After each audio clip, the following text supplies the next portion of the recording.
大家好，我是小安，欢迎您来到我的频道。俗话说得好，一天一个果，医生远离我。梨味甘酸性，脾胃归经，有非常好的保健食疗作用。今天用梨给大家分享一道食疗小偏方，学会了这样吃，肺功能一天比一天强，并且还可以治疗肺热、咳嗽还有哮喘。先来准备一颗雪梨，放入碗中，加入清水把梨打湿。我们用手搓一搓，洗一洗，把梨清洗干净。梨子清洗干净了，用刮皮刀把梨皮去除。梨皮呢不好吃的，影响口感，我们去除干净。秋冬天气非常的干燥，我们可以多吃一些梨，无论是雪梨、枫梨都特别的好，营养价值比较高，而且呢口感特别的不错，清脆爽口，汁水较多，又甜又好吃。再用一个干净的小刀把梨子切成小块就可以啦。中间的梨核呢，我们一定要去除，不要的。梨核无论是平时吃还是煲汤都不要吃。梨味美汁多，甜中带酸，而且营养非常的丰富，含有多种维生素、纤维素等，既能生吃，也可以煮水或者煲汤后食用。梨具有清热镇静、化痰止咳、润肠通便的功效。梨性凉，并能清热镇静，常食用使血压恢复正常，改善头晕目眩等症状。梨子促进食欲，帮助消化，并有利尿通便还有解热作用，可用于高热的时候补充水分还有营养。梨味甘微酸，性凉，入肺胃经，具有清热解毒、化痰止咳的作用，所以吃梨能够缓解肺结核、支气管炎、咽喉病、哮喘和上呼吸道感染所出现的咽干、声音嘶哑、痰稠等症状皆有很好的效果。梨属于寒性水果，微微带点酸，能够清内热、消除上火，具有清心反刍的作用，能够改善内热所致的烦渴、咳嗽、痰黄等症状。梨含有较多的膳食纤维，能够很好的刺激肠管，促进排泄，能够缓解便秘。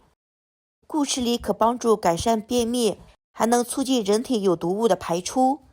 所以平时的时候我们一定要多吃梨。这个橘子皮呢，晒的时间不是很长，浸泡一会儿。如果家里有陈皮的话，那会更好的，陈皮的作用会更多，口感会更好。陈皮中药名，位云香料植物局及栽培变种的干燥成熟果皮。陈皮味苦辛，性温，归肺、脾经，具有理气健脾、燥湿化痰等功效。陈皮味苦，能够很好的温补、能和，具有理气健脾的作用，常用于胸脘胀满、食少呕吐等病症，适用于中间寒湿、脾胃气带引起的腹胀、胀痛、恶心呕吐。陈皮味苦，苦能燥湿、泻火、降气，常用来缓解咳嗽、痰多的症状。再准备一颗罗汉果，这个罗汉果呢有点大，我们用不了那么多，用一小半就可以啦。罗汉果性凉，归肺、脾经，具有清肺利咽、润肠通便、化痰止咳的功效。罗汉果有非常丰富的葡萄糖、果糖以及多种维生素等，一般人群均可食用，可以用来治疗痰火咳嗽、咽喉肿痛、伤暑口渴、肠燥便秘、湿阴、扁桃体发炎、咽喉炎。平时呢，一定要多喝水，注意嗓子的护理，好好休息，放松心情，不要易怒烦躁，要养成良好的作息饮食习惯。打捣好的小梨块放入养生壶中，橘子皮也加进来，罗汉果也加进来，加入足够量的清水。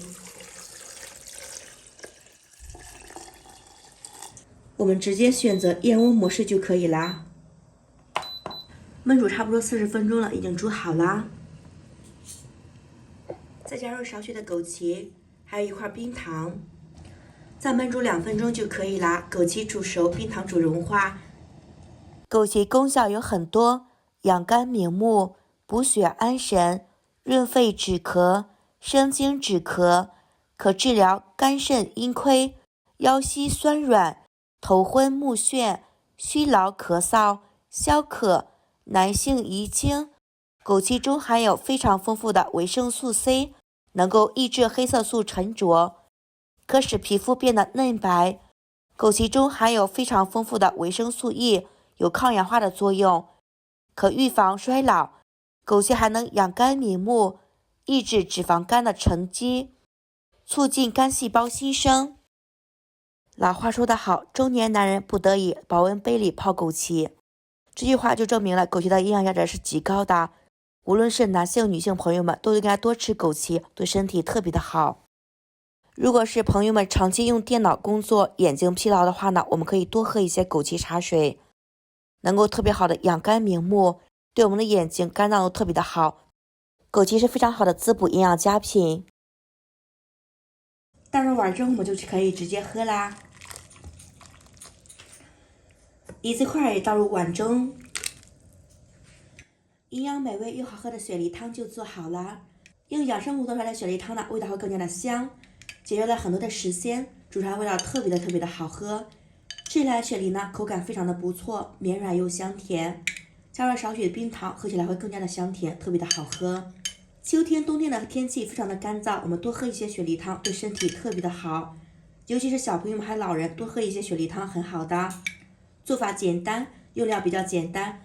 这个食疗小偏方有非常好的润肺止咳的作用，隔3差5吃上1次，肺功能越来越强，并且对肺虚、咳嗽、哮喘都有很好的治疗作用。吃起来也特别的好吃，里面加入了一点枸杞，营养也比较的丰富。喜欢的朋友们收藏起来，有空试一试吧。点开我的头像可以看到更多的美食视频。如果你也喜欢我的视频，记得帮我点赞、关注、留言、转发。这里是小颖美食厨房，我是小颖，我们下期视频再见。